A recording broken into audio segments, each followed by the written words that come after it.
복음이 전해지는 곳에는 변화가 일어납니다. 그 변화는 생명의 변화입니다. 죄인이 의인으로, 죽음에서 생명으로, 지옥에서 천국으로 변화되는 은혜를 경험합니다. 그래서 복음은 좋은 소식이라고 말하죠. 또 복된 소식이라고 말합니다. 그런데 이 복음이 전해져서 생명의 변화가 일어나는 그 과정 속에는 고통과 또 갈등이 있다는 사실을 기억해야 됩니다. 마치 어머니의 태중에 있던 아이가 이제 이 세상에서 태어날 때 이 출산의 과정 속에는 반드시 해산의 고통이 수반됩니다. 어머니가 출산하는 고통 속에서 새 생명이 태어나요. 또 이 세상에 처음 어머니의 뱃속에 있다가 세상에 처음 태어난 어린아이는 변화되는 환경 속에서 충격을 받죠. 그리고 놀랍니다. 또 호흡을 합니다. 그러면서 울지요.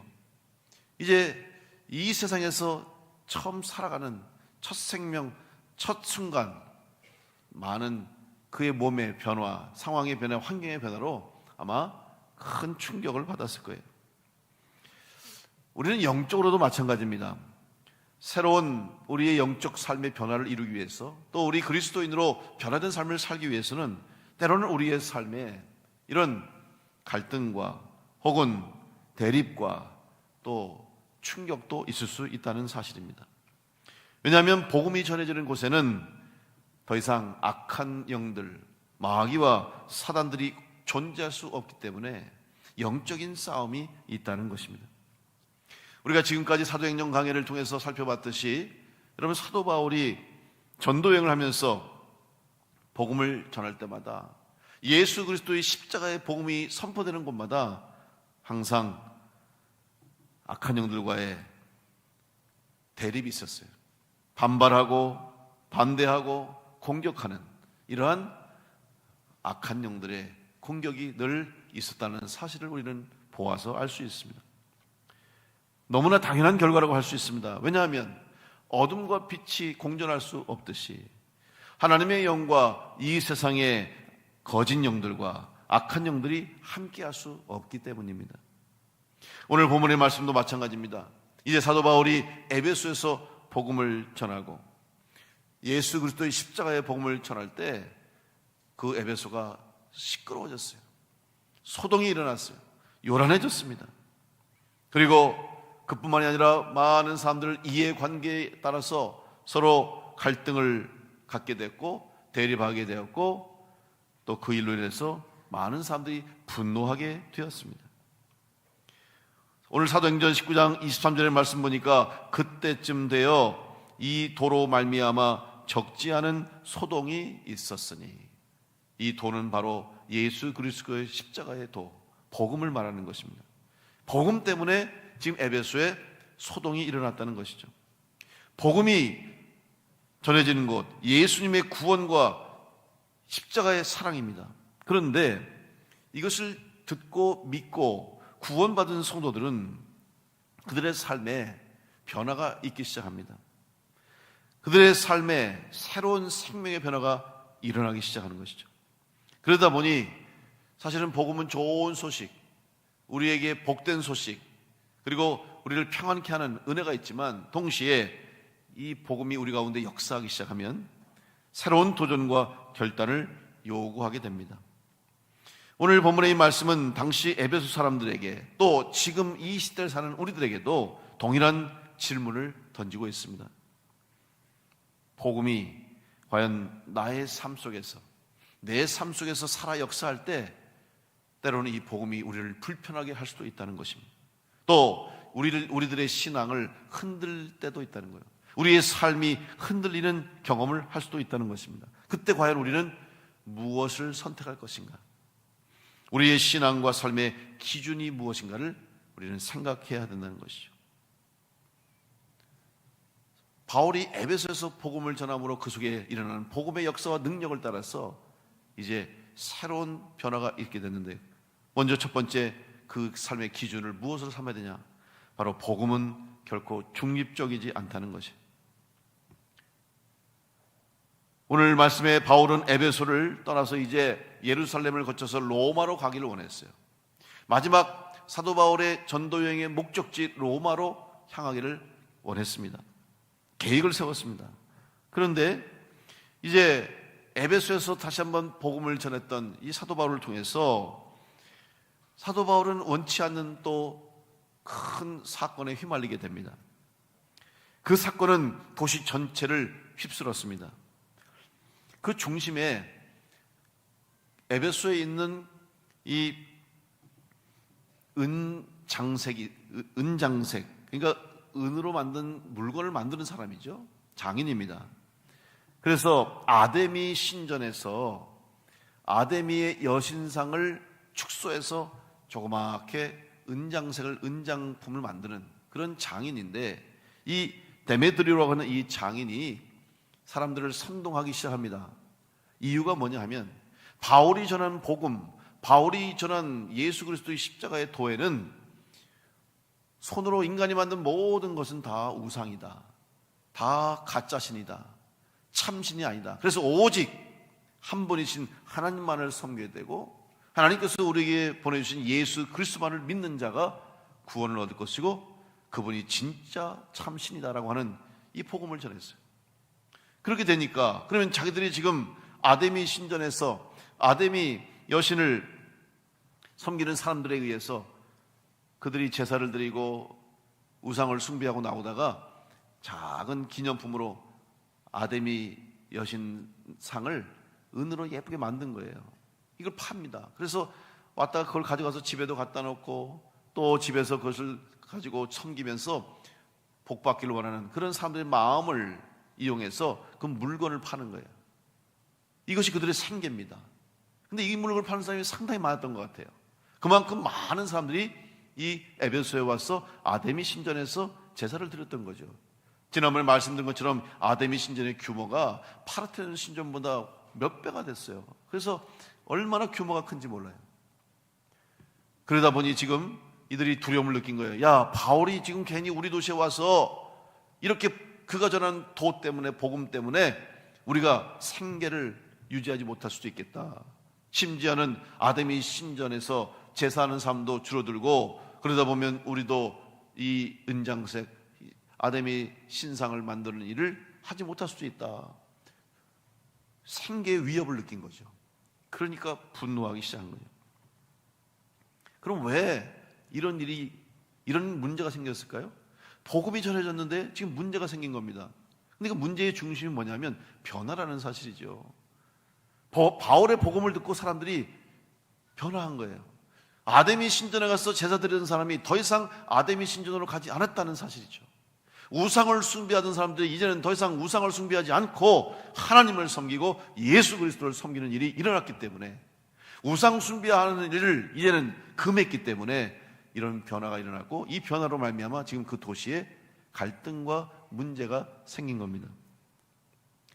감리교를 창시하신 영국의 존 웨슬리 목사님이 18세기에 무너진 영국, 산업혁명으로 인해서 산업화되고 도시 빈민이 생기고 사람들이 이제 어렵게 먹고 살기가 힘들어지고, 그러면서 생겨나는 문제들, 이제 술에 취해서 또 노름을 하고 도박을 하고 또 매춘을 하고 아이들을 학대하고 이런 일들이 영국 사회에 있으면서 영국 사회가 병들었어요. 그런데 웨슬리 목사님이 전한 감리교 운동, 웨슬리 목사님의 회심을 통해서 복음이 전해지면서 영국 땅에 놀라운 변화가 일어났어요. 그래서 영국이 웨슬리 목사님을 통해서 일어난 감리교 운동을 역사학자들은 영국의 무혈혁명이라고 얘기해요. 프랑스 혁명은 유혈혁명입니다. 피를 흘렸어요. 많은 사람이 죽었어요. 희생당했어요. 그리고 혁명이 일어났죠. 그런데 영국은 피를 흘리지 않는 혁명이 완성됐다. 바로 웨슬리 목사님의 감리교 운동을 통해서 가능했다. 그러면 웨슬리 목사님의 감리교 운동, 우리 감리교 복음을 전하면서 어떻게 그러면 이것이 가능했냐면 바로 영국 사람들의 삶이 변화되기 시작했다는 거죠. 특별히 웨슬리 목사님이 브리스톨이라고 하는 시에서 교회를 세우고 복음을 전했어요. 그 교회 이름이 뉴룸이라고 하는 교회인데, 이 교회는 그 브리스톨 도시의 중심, 아주 번화가에 세워진 교회였어요. 그런데 이 브리스톨은 어떤 도시냐면 광산이 있는 도시입니다. 함한 마운트라고 해서 이제 광산이 있습니다. 거기에 광부들이 많아요. 그러다 보니까 이 브리스톨 자체가 광부들을 중심으로 해서 모든 상권이 운영되고 광부들이 많이 거주하는 그런 도시였어요. 그러다 보니까 여러분, 그 당시에 광부의 삶이 어땠을까요? 지금도 광산에서 일하시는 분들은 좋은 장비가 있고 시설이 좋아도 항상 위험합니다. 그리고 고된 삶이죠. 막장에 들어가서 목숨을 걸고 언제 사고가 일어날지 모르는 그런 위험하고 불안한 환경 속에 일하기 때문에 그들이 항상 스트레스도 받고 또 늘 불안한 마음을 가지다 보니까 술을 많이 마시는 겁니다. 그래서 광산 지역에 가면 술집이 많아요. 그리고 또 도박을 해요. 노름을 많이 해요. 그리고 매춘도 하고. 그래서 그 지역에 그 퇴폐적인 문화와 퇴폐적인 사업들이 많아요. 그 당시도 마찬가지예요.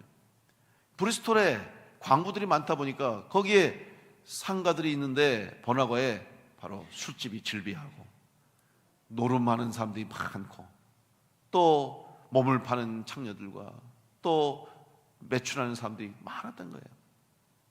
근데 변화가 있기 시작한 거예요. 웨슬리 목사님이 이 브리스톨에서 복음을 전하는데 사실은 야외 설교를 하기 시작했지만 그 당시에 성공회나 그 당시 교회에서는 설교자가 야외에서 설교하는 것은 금지되어 있었고 또 일반적인 일이 아니었어요.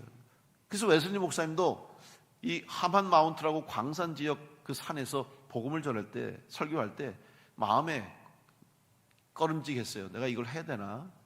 이렇게 해서 무슨 효과가 있을까? 내가 이렇게 야외에서 사람들에게 설교한다고 이게 정말 설교가 전해질까? 또 시장통에 가서 전하고. 그런데 웬일입니까? 전혀 기대하지 않고 생각지도 않고. 그래서 그냥 웨슬리 목사님은 담담하게 평상시처럼 그냥, 아니면 어쩌면 이 일을 내가 해야 되나 이런 마음 가지고 설교를 했어요. 막 설교할 때 내가 설교하면 여기 있는 사람들이 다 회개하고 성령 받고 은혜 받고 능력이 나타나겠다 이런 기대나 이런 마음을 가지고 한 게 아니었어요. 오히려 정반대죠. 그런데 웬일입니까? 조용조용하게 웨슬리 목사님이 복음을 전하고 설교를 했는데 설교 듣던 사람들이 갑자기 한 사람씩 눈물을 흘리기 시작하는 거예요.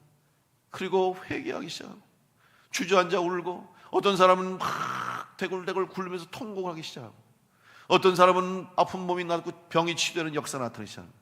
웨슬리 목사님은 놀랐어요. 아니 어떤 이렇게 이런 일이 일어날까? 복음을 전할 때마다 놀라운 역사가 일어나요. 그리고 교회에서 예배드리는 사람들이 늘어나기 시작하는 거예요. 교회가 부흥하기 시작해요. 그랬더니 광부들이 분노하기 시작합니다. 광부들이 교회에 와서 데모하고 설교하는 사람들 내려오면 돌을 던지고 예배드리지 못하도록 방해하기 시작한 거예요. 왜 그랬을까요? 무엇 때문에 그랬을까요? 웨슬리 목사님을 통해서 설교를 듣고 회심하고 회개하고 구원받은 성도들이 변화하기 시작했습니다. 술집을 운영하던 사람이 설교를 듣고 회개하고 구원받고 난 후에 내가 그동안 술집을 운영해서 많은 사람들의 영혼을 망쳤구나. 내가 이제 더 이상 술집을 하면 안 되겠다. 술집 문을 닫아버렸어요. 또 어떤 사람은 노름하던 사람인데 웨슬리 목사님의 설교를 듣고 나서 회개하고 노름을 끊어버렸어요. 또 몸을 파는 여인들이 웨슬리 목사님 설교를 들으면서 눈물 흘리고 회개하고 그 삶을 청산하고 새 삶을 살기 시작했어요. 이런 사람들이 생겨나면서 브리스톨 시내에 있던 술집이 하나씩 둘씩 문을 닫기 시작합니다. 노름받은 사람들이 점점 줄어들기 시작해요. 몸을 파는 여인들이 점점 없어지기 시작하는 거야. 그러니까 다른 광부들이 술 먹으러 왔는데 자꾸 술집이 없어져요. 술집이 문을 닫는 거야. 노름하고 싶은데 노름할 사람이 없어. 매춘을 하고 싶은데 점점 사라지는 거예요. 그러니까 도대체 왜 이런 일이 생길까 알아보니까 저 웨슬리 목사님이 세운 저 교회였답니다. 화가 나기 시작해서 교회에 가서 돌을 던지고 예배를 방해하고 설교자에게 테러를 하는 일들이 있었다는 것이죠. 여러분 생각해 보세요. 지금 그 땅에 브리스톨에 복음이 전해지기 전에는, 진정한 예수 그리스도 십자가의 복음이 웨슬리 목사님 통해서 전해지기 전까지는 아무 문제 없었어요. 다 잘 살고 하던 대로 평안하고 겉으로 보면 아무 문제가 없는 도시였어요. 그런데 복음이 전해지니까, 진정한 살아있는 복음이 그 땅에 전해지니까 문제가 생겼잖아요. 다툼이 일어났어요. 테러가 생겼어요. 근데 여러분, 그 문제, 그 테러, 그 갈등이 그게 나쁜 겁니까? 아니잖아요. 진정한 새 생명을 위한, 사람을 살리기 위한 하나님의 구원의 역사가 나타나는 과정 속에 발생하는 갈등이고 또 문제였다는 사실이죠. 오늘 여러분의 신앙과 여러분의 삶에 혹시 신앙생활 때문에 겪는 어려움이 있습니까? 신앙생활 때문에 여러분이 갈등이 있습니까? 예수 잘 믿어보겠다고 했더니 어려운 일이 생깁니까? 정말 열심히 믿어보고 온전한 그리스도인이 되어 살겠다고 더 충성하고 더 열심히 봉사하고 더 기쁨으로 예배하겠다고 하니까 갑자기 가정에 문제가 생기고 개인적인 삶에도 건강에도 문제가 생기고 걱정하는 일이 많아지고, 왜 어려운 일이 생깁니까? 아마 그런 분들이 계실 거예요. 여러분 두려워하지 마십시오. 여러분 가운데 새 생명의 역사, 살리는 역사, 복음의 역사가 나타나기 때문에 이런 일이 생긴 줄 믿고, 오히려 흔들리지 말고 더 주님 바라보고 하나님의 손길을 의지하고 믿음으로 담대히 이겨내는 여러분 될 수 있기를 간절히 축복합니다. 결국 복음이 전해지는 곳에는 잠시 과정 속에는 문제가 생길 수 있고 시험이 찾아올 수 있고 고통이 올 수 있겠지만, 그걸 통과하고 이겨낸 후에는 하나님의 약속하신 대로 예수 그리스도의 십자가의 복음의 구원의 은혜가, 능력이 우리 가운데 임하여서 우리는 다 승리하는 성도로 살아가게 될 줄로 믿습니다. 예수님이 이기셨습니다. 이미 예수님이 마귀와 사탄을 밟아 이기셨기 때문에 두려워할 이유가 없어요. 잠시 우리가 흔들릴 수 있겠지만, 잠시 피곤하고 잠시 영적 싸움을 통해서 고단할 수 있겠지만, 여러분 우리는 반드시 이기게 될 줄 믿고 승리하는 성도를 될 수 있기를 간절히 축원합니다. 두 번째는 우리에게 필요한 기준이 뭐냐? 바로 악한 것들과의 갈등과 싸움을 두려워하지 말라는 것입니다. 이렇게 충돌이 일어나고 갈등이 일어날 수 있어요. 그런데 이때 우리가 해야 할 일이 뭐냐면, 두려움 때문에 주저하고 물러앉아서 될 것이 아니라 오히려 내가 무엇을 먼저 선택할 것인가, 신앙과 삶의 우선순위를 결정해야 합니다. 오늘 본문에 보면 에베소의 많은 사람들이 이 은장색 테메드리오의 외침에 모여들었습니다. 그의 말을 듣고 사람들이 솔깃해졌어요. 그래서 맞다, 우리가 이러다가는 다 생업을 잃어버리겠다, 망하겠다. 그래서 모여들고 화가 내서 사람들이 데모를 하는 거예요. 사도행전 19장 34절에 보니까 그들은 그가 유대인인 줄 알고 다 한 소리로 외쳐 이르되 크다 에베소 사람의 아데미여 하기를 2시간이나 하더니, 여러분 2시간 동안이나 모여가지고 지금 소리를 지고 데모하는 거예요. 아데미, 에베소의 아데미 외치면서 막 모이는 거예요. 처음에는 100명, 200명, 300명 점점점 늘어나기 시작하는 거예요. 사람들이 왜 이렇게 사람들이 모여드나, 막 구경하기도 모여들고 이리저리 사람들이 모여드는데, 여러분 그 중에 정말 무엇 때문에 자기들이 모였는지, 무엇 때문에 외치는지를 모른 채 모인 사람들이 많았다고 성경에는 기록하고 있어요. 무슨 이유인지도 모른 채 모였다는 거예요. 여러분 세상의 소리는 우리를 미혹하는데, 무엇 때문에 내가 그걸 외쳐야 되는지를 모른 채 세상의 흐름에 따라서 이리저리 사람들이 휩쓸려 다니는 거예요. 그래서 사람들이 좋다 그러면 우르르 몰려가고, 또 여기에 뭐 새로운 것이 있다 그러면 또 이리로 몰려가고, 이리저리 휩쓸려 다니는 것이 이 세상의 사람들의 소리예요. 오늘 우리가 들어야 할 소리는 세상의 소리가 아니라 변치 않는 진리 대신 하나님, 우리에게 영원한 생명을 주시는 예수 그리스도의 복음만이 우리가 들어야 할 소리인 줄로 믿습니다. 그 소리를 듣고 흔들리지 말아야 되는 거예요. 세상의 소리는 변합니다. 세상의 흐름은 영원하지 않잖아요. 그런데 복음, 진리, 하나님의 말씀은 영원합니다. 변하지 않습니다. 예수님 때 전한 복음이나 오늘 2000년이 지난 지금도 동일한 복음이 우리 가운데 전해지고 있다는 사실이죠. 이 변치 않는 진리, 복음을 붙잡고 그 복음의 귀 기르는 여러분 될 수 있기를 간절히 축복합니다. 그렇게 될 때 우리 가운데 변화가 일어나게 되는 거예요. 이제 이 데메트리오의 외침에 사람들이 홀려서 모였지만 무슨 이유인지도 모르고 모여서 소리를 지르는 거예요. 에베소 온 도시가 지금 요란해졌습니다. 그런데 몰려든 군중들이 분노하기 시작합니다. 목적도 없이 흥분해서 소리를 칩니다. 이런 상황인 사람들과는 이런 사람 통제가 안 되는 거예요. 이들은 막을 수가 없잖아요. 여러분, 군중들이 막 모여들어서 흥분하고 또 분노하고 그렇게 되면은 폭도가 되잖아요. 이성을 잃는 거예요. 통제가 안 돼. 막을 수가 없어요, 지금. 그래서 지금 사도 바울을 찾아서 죽이겠다는 거잖아요, 결국. 사도 바울이 전한 복음 때문에 우리가 망하게 됐으니 이 사도 바울을 찾아내서 죽일 기세로 찾아가는 거예요. 29절 말씀 보니까 온 시내가 요란하여 바울과 같이 다니는 마게도냐 사람 가이오와 아리스타고를 붙들어 일제히 연극장으로 달려 들어가는지라. 바울을 찾았는데 바울이 보이지 않는 거예요. 그랬더니 마침 저기 사도 바울과 함께 왔던 마게도냐 사람들이 눈에 띄는 거예요. 가이오와 아리스타고로 하는 사람, 너희들 바울과 같이 있었지? 그리고 그 사람을 잡아다가 지금 연극장으로 들어가는 거예요. 여러분, 연극장이라고 하는 것은 사실은 그 당시에 거기에서 만회를 했잖아요.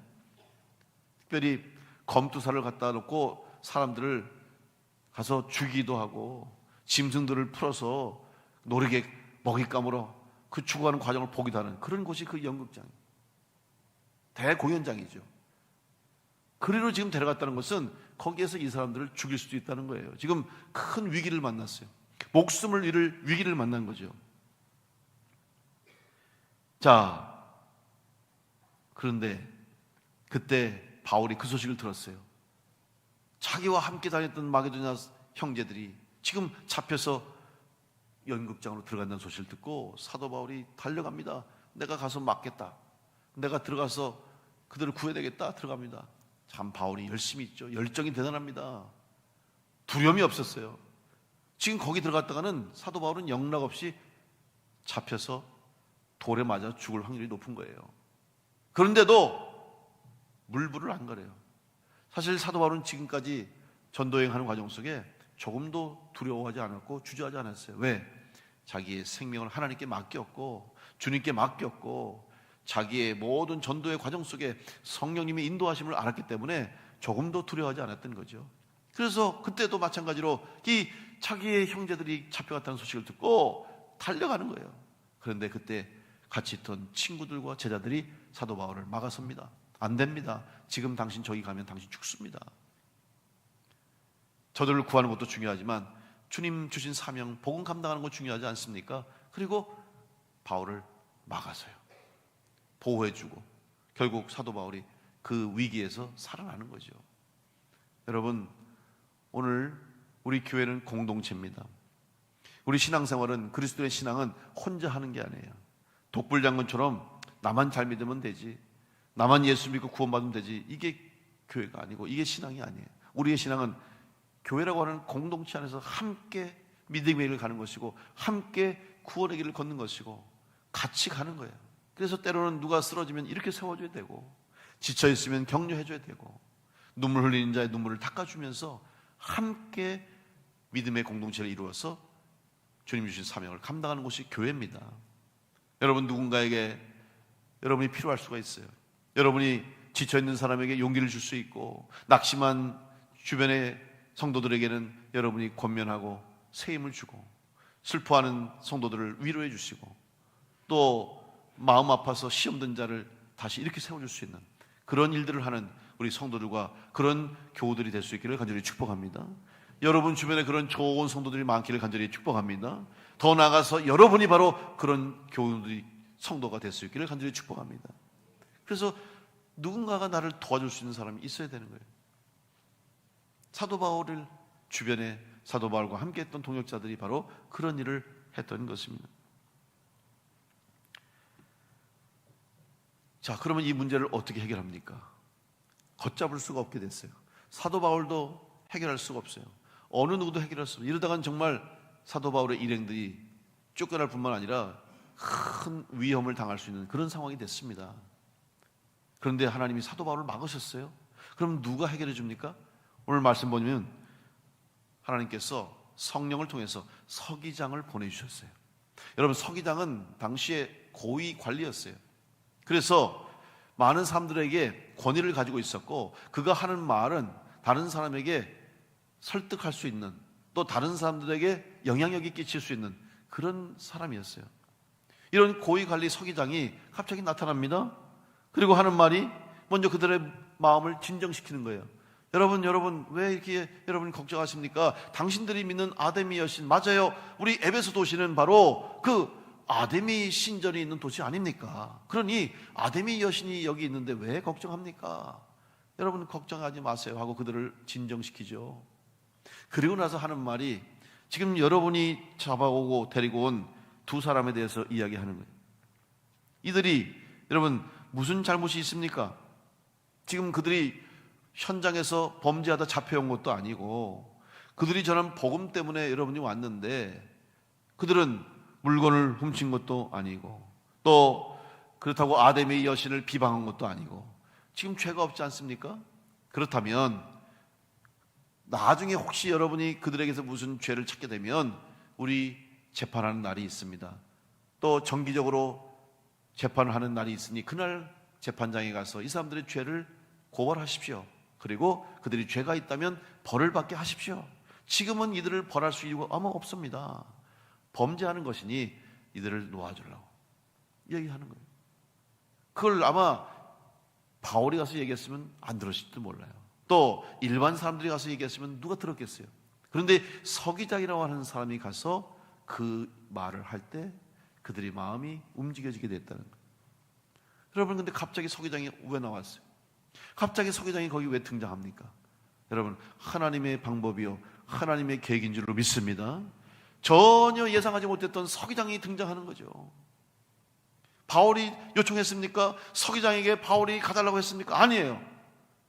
하나님께서 그를 그리로 보내시고 그의 생각을 주장하시고 그의 입술을 열어주셔서 할 말을 하게 하시고 그들을 구해주시고 그 상황을 진정시켜 주셨다는 사실이죠. 오늘 우리의 신앙, 우리의 인생의 삶 가운데도 마찬가지입니다. 여러분, 우리가 해결할 수 없는 많은 어려운 문제들, 우리 힘으로 감당할 수 없는 일들이 생길 때도 여러분 두려워하지 마시고 하나님께 맡기십시오. 하나님의 방법, 하나님의 계획이 우리 가운데 있는 줄로 믿습니다. 하나님이 해결하시는 거예요. 사람이 해결하는 것이 아니라 하나님께서 해결하시는 방법이 있다는 것을 보여주고 계신 거예요. 사도행전 5장에 보면 동일한 비슷한 이런 이야기가 기록되어 있어요. 이제 바울이 복음을 전해, 사도들이 복음을 전했지만 이 유대인들이 반대하는 거예요. 그리고 막 오히려 공격하기 시작하는 것이죠. 사도들을 잡아다 옥에 가두기도 하고 핍박했어요. 그럼에도 불구하고 베드로를 비롯한 사도들이 하나님 말씀에 순종하면서 계속 복음을 전하죠. 그러자 유대인들이 사도들 향해 분노하고 사도들을 잡아 죽이겠다고 하는 거예요. 그때 마침 율법 교사였던 가말리엘이 등장해서 그들에게 말합니다. 예전에도 이런 일이 있었는데 그들을 하나님께서 알아서 하실 거다. 하나님이 인정하는 사람이면 하나님이 해결해 주실 것이다. 그러니 우리가 손댈 필요가 없다. 이렇게 이야기하면서 그들을 풀어주게 되죠. 매를 몇 대 맞고 풀어주게 되는 거예요. 아니었으면 잡아서 죽이려고 했었어요. 결국 갑자기 등장한 가말리엘이라고 하는 율법 교사를 통해서 사도들이 구원을 얻게 됐죠. 자유를 얻게 됐죠. 오늘 우리의 삶 가운데 하나님은 일하고 계심을 믿고 여러분 생각하지 못했던 일들, 여러분이 예측할 수 없는 일들, 또 예상하지 못했던 일들이 하나님이 하시면 하실 줄 믿고 문제 앞에서, 어려움 앞에서, 혹은 여러분을 지금 둘러싸고 있는 여러 가지 힘든 상황 가운데 있다 할지라도 주저앉지 마시고 흔들리지 마시고 오히려 문제를 만났을 때 이 문제를 해결하실 분은 하나님밖에 없음을 믿고 고백하며 하나님의 손길을 의지하고 하나님을 바라보는 성도를 될 수 있기를 간절히 축복합니다. 오늘 우리에게는 바로 이런 복음의 능력이 있다는 사실을 꼭 기억하십시오. 그래서 영적인 싸움을 두려워하지 마십시오. 영적인 문제가 있다고 시험 들지 마십시오. 오히려 문제가 있는 곳에 해답이 있지 않습니까? 문제가 있는 곳에 그 문제를 풀어주시기 위해서 하나님이 역사하시는 거예요. 여러분 기도할 때 언제 기도 많이 하십니까? 사실은 평안할 때, 모든 게 순탄할 때 기도하기보다 어려울 때, 힘들 때, 아플 때, 문제가 있을 때 더 기도하잖아요. 어려운 일이 생기면 정말 교회 와서 무릎 꿇고 기도해요. 새벽마다 기도해요. 힘든 일이 생기면 더 주님 가까이 하고, 고통이 찾아올 때, 우리 몸에 질병이 찾아올 때 더 열심히 기도하잖아요. 지금 우리의 삶에 문제가 있다면, 우리를 힘들게 하는 상황이 있다면 여러분 기도해야 할 때인 줄로 믿습니다. 주님 바라보시고 기도하시고 하나님의 일하심을 바라보며 기도하는 여러분 될 수 있기를 간절히 축복합니다. 사도 바울의 전도여행 과정 속에는 항상 하나님이 앞서 행하셨고 성령님이 역사하셨고 성령님이 인도하셨습니다. 오늘 사랑하는 성도 여러분의 신앙의 삶과 여러분의 인생 가운데도 하나님이 인도하시고 성령님이 이끄시고 역사하심을 믿고 우리를 흔들어대는 여러 가지 환경과 상황 혹은 악한 영들의 유혹과 미혹 앞에서도 흔들리지 마시고 변치 않는 하나님, 영원한 약속을 주신 하나님, 우리에게 영원한 생명을 주시는 예수님 바라보고 여러분 이 길을 한 걸음 한 걸음 주님과 함께 걸어가는 성도들 될 수 있기를 간절히 축복합니다.